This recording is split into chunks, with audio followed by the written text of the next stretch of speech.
Bienvenidas y bienvenidos a este Deep Dive. Hoy nos metemos con una crónica que nos llegó bastante particular. Tiene mucho sarcasmo. Sí, es interesante.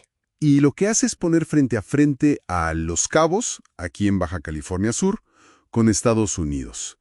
El juego del texto es como contrastar problemas muy de acá, muy visibles, con crisis que allá, en el norte, describe como sistémicas, más profundas. Exacto, y un poco la idea nuestra acá es desgranar esa comparación, ¿no?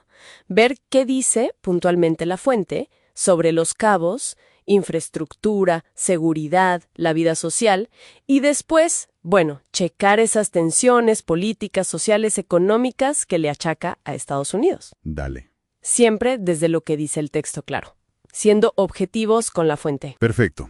Arranquemos entonces con la parte local, con Los Cabos. La crónica lo pinta como un paraíso, pero uno con problemas serios bajo la alfombra, digamos. ¿Qué ejemplos concretos da? Mira, toca varios puntos que seguro resuenan acá.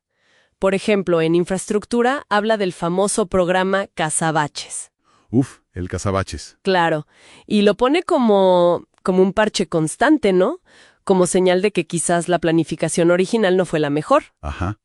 Menciona también demoras, supervisión en obras como la pavimentación del Camino Viejo a San José, o la preocupación de los vecinos por una gasolinera nueva cerca de una secundaria y una clínica del IMSS. Cosas muy puntuales, ¿sí? Incluso algo tan básico, como decís, como la falta de un generador eléctrico en la secundaria técnica 16. Detalles que suman. Son problemas súper cotidianos que la gente vive, en carne propia. Y en seguridad, ¿qué dice la crónica sobre eso? Porque es un tema sensible. Ahí el tono se pone un poco más denso, sí. Señala, por ejemplo, la desaparición de un joven, Mauricio Romero, de 19 años, que vino de Sinaloa por una oferta de trabajo que resultó ser falsa. ¡Qué terrible! Y lo presenta como parte de una tendencia, dice el texto, alarmante. Habla también del aumento de los secuestros virtuales, esas extorsiones por teléfono que están, complicadas. Sí, se escucha mucho de eso. Y hasta describe un simulacro oficial de búsqueda de personas de CIPINA, el Sistema de Protección a Menores, y lo pinta como un gesto un poco vacío, burocrático, frente a la angustia real que estas cosas generan. ¿Se entiende? Se entiende perfecto, como si hubiera una distancia entre la formalidad y el problema de fondo. Y esa idea de desconexión o de apatía la extiende a otros ámbitos de la sociedad. Sí, la crónica va por ahí. Crítica fuerte la baja participación electoral. Menciona un 9% en una elección judicial reciente. Lo ve como un síntoma. ¡Wow! Es bajísimo. Muy bajo. Y cita a grupos ciudadanos como Bici Ciclos, este colectivo de ciclistas que cuestionan los planes de movilidad porque no los ven prácticos, digamos. Claro. Y otro tema que toca es el mes del orgullo LGTBQ+.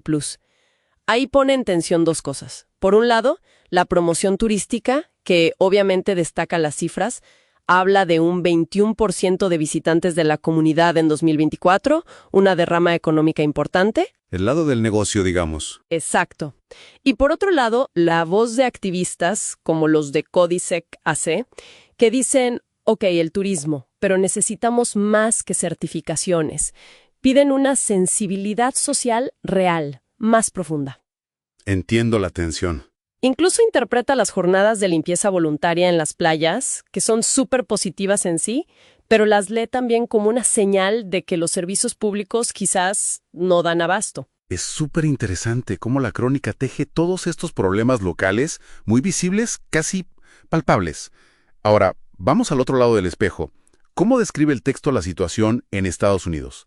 Porque ahí está el corazón del contraste que quiere hacer el autor, ¿no? Totalmente. Y ahí lo que impacta, según esta fuente, es la escala de los problemas que describe. Es otra dimensión. En política, por ejemplo, proyecta un escenario, y ojo, es una proyección del autor, situada en un hipotético 2025, con Trump de vuelta, de polarización, al extremo.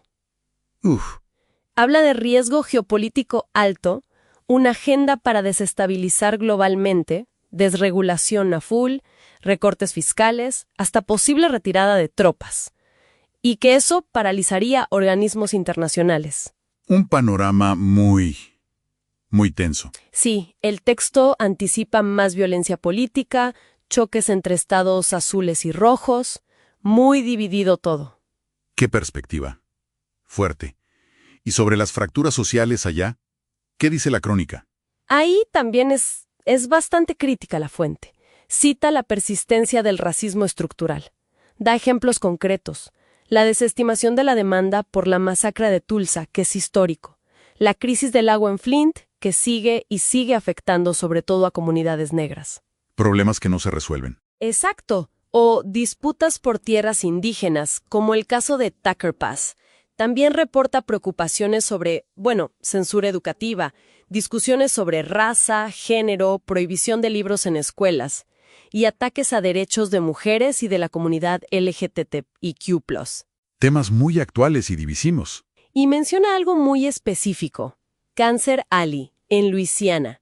Describe esta zona industrial como un área de sacrificio ambiental donde dice que las comunidades negras enfrentan un riesgo de cáncer 7 veces mayor al promedio nacional. 7 veces. ¡Qué dato! Tremendo. Problemas estructurales muy profundos. Y en lo económico, la visión que da la fuente es igual de complicada. Sí, sigue en esa línea. Menciona temores de recesión ligados a políticas de aranceles en ese escenario hipotético del 2025. Habla de una contracción del PIB, un menos 1.6% en el primer trimestre de ese año supuesto, cuando se esperaba crecimiento. O sea, contrario a las expectativas. Exacto. Nota el alza del oro como activo refugio y una caída en la confianza del consumidor. Y advierte del posible impacto global de todo esto, especialmente para América Latina. En comercio, flujo de capitales, tipo de cambio. Claro, nos pega directo. Entonces, al final, juntando las dos partes, ¿cuál es el juego de comparación que propone el autor? ¿Qué nos quiere decir con Los Cabos versus USA? Mira, si conectamos todo lo que expone la crónica, parece que el autor yuxtapone lo que podríamos llamar el caos visible de Los Cabos, ¿no? Los baches, la burocracia, problemas que ves todos los días, pero que quizás son manejables a su manera. Un caos encantador, dice la crónica original, ¿no? Algo así, sí. Y lo contrasta con lo que describe como una pesadilla organizada o sistémica en Estados Unidos. Problemas quizás menos evidentes a simple vista para el turista, pero mucho más estructurales y graves, según el texto.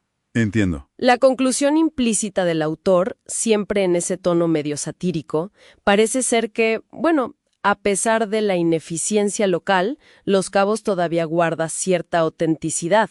Ofrece vida cultural, menciona torneos de fútbol, graduaciones, jazz, y que los riesgos acá, incluso para invertir, podrían ser más calculables. Frente a la volatilidad gigante que le atribuye a Estados Unidos. Exacto. Frente a esa volatilidad política, esa división social y ese riesgo económico sistémico que percibe allá. Pero insisto, es clave recordar que esta es la visión final de esta crónica en particular.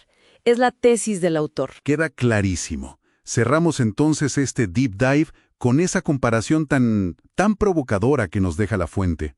Un lugar con fallas muy a la vista, a veces casi cómicas, frente a otro donde las grietas, según este texto, son muchísimo más profundas, más estructurales. Y esto inevitablemente nos deja algo picando, ¿no? La crónica, sin decirlo así de claro, como que invita a preguntarse si esa ineficiencia local, que a veces nos saca de quicio pero que está ahí visible. Que la vemos todos los días. Exacto. Si esa ineficiencia podría ser, paradójicamente, menos dañina o más navegable para la vida diaria de una persona que esas crisis enormes sistémicas, que quizá operan bajo una fachada de superdesarrollo, como las que la fuente le atribuye a Estados Unidos. Es una buena pregunta. Sí, ¿cómo pesan los distintos tipos de problemas sociales en cómo percibimos la realidad y en cómo vivimos el día a día? Definitivamente algo en qué pensar después de escuchar esto.